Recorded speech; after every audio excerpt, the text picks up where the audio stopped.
Bonjour, voici la question du mois de février. Ce cheminement est conçu comme un parcours de dépouillement et de libération intérieure. La finalité est l'élargissement de la conscience par la lucidité et non par la croyance. En ce mois de février, le mot-clé sera déconditionnement.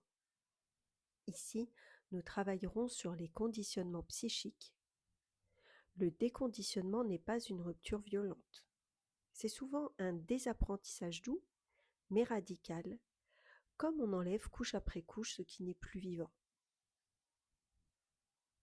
Ce travail de déconditionnement consiste à identifier ce que je porte encore par automatisme, à comprendre son origine et sa fonction passée, à mesurer son coût actuel, puis à oser imaginer qui je serais sans lui. Il invite à questionner les loyautés invisibles, à traverser les peurs associées au lâcher-prise et à incarner le changement par un geste simple et concret.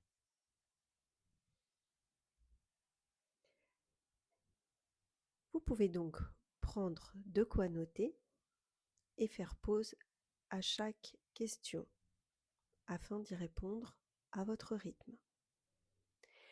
La question du mois est donc: qu'est-ce que je continue à porter par loyauté, peur ou habitude alors que cela ne me ressemble plus? Nous avons pour cette question 5 points, 5 conditionnements. Le premier conditionnement est lié à la valeur personnelle. Par exemple, je dois être utile, performant pour avoir de la valeur. Ou bien, me reposer, c'est être paresseux. Le deuxième conditionnement est un conditionnement émotionnel. Il ne faut pas montrer ses émotions. Ou bien, si je ressens de la colère ou de la tristesse, c'est que quelque chose ne va pas chez moi. Troisième point, les conditionnements relationnels. Pour être aimé, je dois m'adapter ou faire passer l'autre avant moi. Cela est lié au style d'attachement insécure. Ou bien dire non, c'est être égoïste. Ici, nous avons un conditionnement moral non fondé biologiquement. En 4, conditionnements familiaux et transgénérationnels. Dans notre famille, on ne fait pas ça. C'est une transmission implicite de normes et d'interdits. Ou bien, je dois rester fidèle à ce que mes parents ont sacrifié pour moi. Loyauté familiale inconsciente. Ensuite, nous avons en 5e point les conditionnements sociaux et culturels. Il faut rentrer dans une case pour être reconnu. Ici, ce sont des normes sociales intériorisées. Ou bien, réussir, c'est correspondre à un modèle extérieur. Ici, c'est une construction sociale de la réussite. Je vous laisse donc noter si vous avez des conditionnements ou un conditionnement pour chacun de ces points. Un conditionnement, c'est une réponse apprise autrefois protectrice, devenue automatique et qui est souvent inconsciente et parfois obsolète. Le déconditionnement commence quand on peut dire, sans se juger, cela m'a aidé à survivre, mais cela ne m'aide plus à vivre. Voici maintenant quelques questions pour vous permettre de vous en libérer. D'où cela vient-il? Qui ou quoi m'a transmis ce schéma? Donc, est-ce que c'est la famille, la société, l'école, la culture? Peu importe. Et dans quel contexte a-t-il pris racine?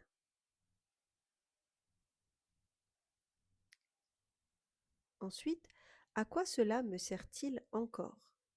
Quel besoin ce conditionnement a-t-il protégé autrefois et protège-t-il encore réellement aujourd'hui?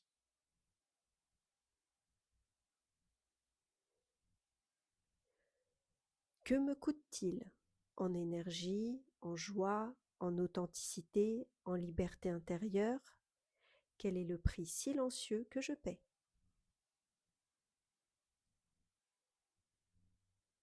Que se passerait-il si je le déposais? Quelle peur concrète apparaît? Est-ce que c'est du rejet, Un vide, une culpabilité, une perte de repère? Est-elle factuelle ou imaginaire?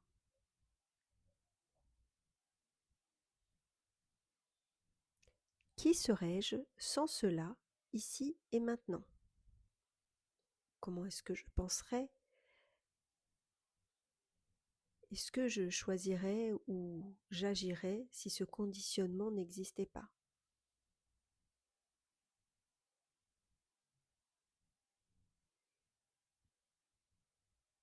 À qui suis-je loyal et à quel prix?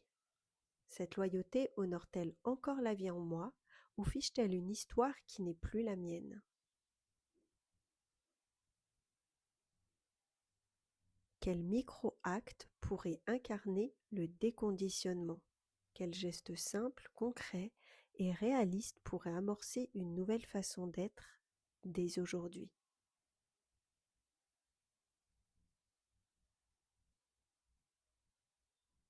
En résumé, je cesse d'honorer ce qui m'a construit hier si cela m'empêche d'être pleinement vivant aujourd'hui. Cela permet un allègement, un retour à l'essentiel et un pas vers soi.